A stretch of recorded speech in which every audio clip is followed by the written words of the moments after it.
So let us discuss about the classification of DC motor. So the different types of DC motor what we have is mainly is a separately excited DC motor, a self-excited DC motor. Apart from that, we have permanent magnet DC motor also. But the major classification will be separately excited DC motor and the self-excited DC motor. Under the self-excited DC motor, again we have a classification, a shunt type of motor, how the field winding will be connected, series type of motor, and the compound type of motor. Again in the compound type we have a long shunt and the short shunt. So now let us see. So what do you mean by a different categories? The separately excited means what do you mean by that? Self-excited, and that we have different categories, right? So let us discuss about that. So now if you consider the separately excited DC motor, as the name itself suggests, it is separately excited DC motor. So here you can observe we have a field coil and the armature coil. So this is the armature we have and this is the field coil. For the field coil, if we are giving the DC supply, a separate DC source supply we are giving, that's why the name is called a separately excited DC motor. We are using an external DC source to excite the field coil. That's why the name is called as separately excited DC motor. So if you consider this here, your load is connected to the armature. So from that we can make out that your IA will be equal to IL. And if you apply the KVL for this, and if you write the equation, so it is given by the back EMF EB minus the drop across the armature, which will be IA RA, minus drop across the terminal voltage minus V will be equal to 0. So we're going to get the equation as EB will be equal to, sorry, the current direction is opposite, it's a motor, so this will be plus IARA. So your EB will be equal to V minus IARA. Now if you compare this one with a generator, right? So here the construction wise it will be very similar. The field will be separately excited, but instead of EB here, back EMF will be having a generated EMF and the current will be outgoing from the generator. So that is the difference between the separately excited DC motor and the generator. Now if you write the equation for the generator instead of a motor, if you want to write the equation for the generator, the current will be outgoing from the armature. So your equation will become EB minus IARA minus V equals 0. So your EG will be equal to V plus IARA. So this is the equation for the generator.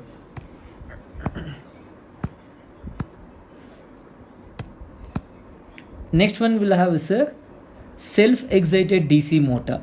If you consider with the self-excited DC motor, you can observe here we are not using any external DC supply for the field winding. For the field winding, whatever the power is generated here, it's been used for the excitation of the field winding. That's why it's called as self-excited. In self-excited we have many types. First one will be the DC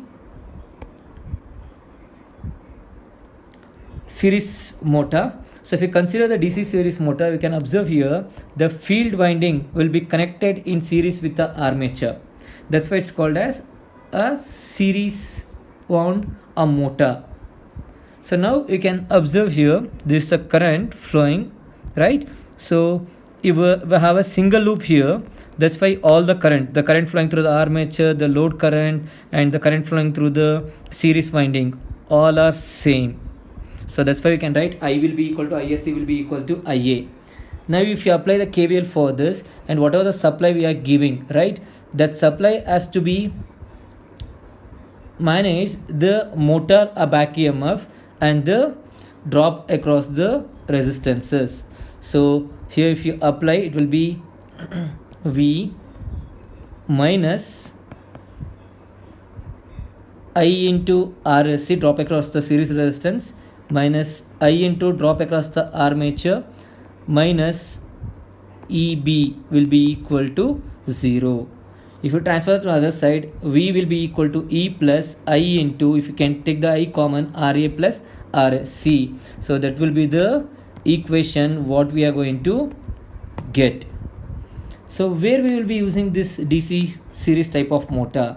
So this will be used for the traction purpose like electric locomotives, trolleys, cars, etc. And for the conveyors and the cranes, this series type of motors will be used. Now if you consider for the shunt motor, so here you can observe the field winding will be connected in parallel or in shunt with the armature. Now this is the current if you are going to consider. So here the current will be split into two current. One is the armature current, another with respect to the shunt current. That's why your I is given by IA plus ISH. Now if you consider here current flowing is ISH, the resistance is RHS, so the voltage drop will be ISH into RSH. That is connected in parallel with the V. So from the concept we know that parallel voltages will be same. So from that we can write V will be equal to ISH into RSH. Now if you apply the KVL for this, for the last loop, it is given by V minus drop across the armature IA into RA minus EB will be equal to 0.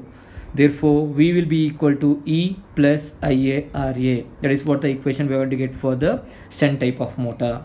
So the application, we are going to use the shunt type of motors. We are going to use the shunt type of motors for the blowers, fans, machine tools, for the lathe machines.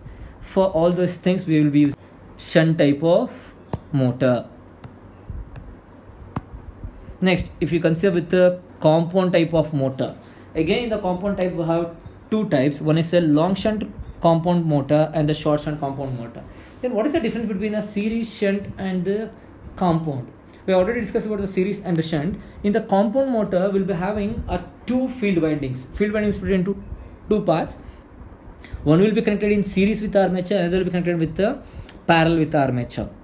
If the series winding is connected in series with the armature and the shunt winding is connected in parallel to both of this, that is called as a long shunt. You can observe here. Then if you consider for the short shunt, for the armature the shunt winding will be connected in parallel, then to that combination the series winding will be connected. That is the short shunt type. Now you can observe here in the first case, for the long shunt case, so here we have a total current. This is split into ISH and here ISE or IA. So from this we can make out that your IA will be equal to series current. Both are one and the same. And your total current I will be split as IA plus ISH. Now again this and this are parallelly connected. So from that we can write that both are equal. So E will be equal to ISH into RSH. Now if you write the remaining equation here, this E has to supply to this. This is connected in parallel. So it has to supply the demand EB back EMF, drop across the armature IA RA and drop across the series element I into RSC. That's why the equation E will be equal to EB plus IA into RA plus RSE for the long shunt. So now if you go with the short shunt, so this is the total current what we have. So now the total current and the current flowing through the series both are one and the same. Now here if you're going to come, it is split into armature current and the shunt current, right? So now if you're going to consider here, now if you apply the KVL here, so it will be equal to E minus a drop across RSC, the current flowing through that will be I into RSC minus drop across the armature which will be IA into RA minus the back EMF EB equals 0. That's why we get the equation as E will be equal to EB plus IA RA plus ISC RSC.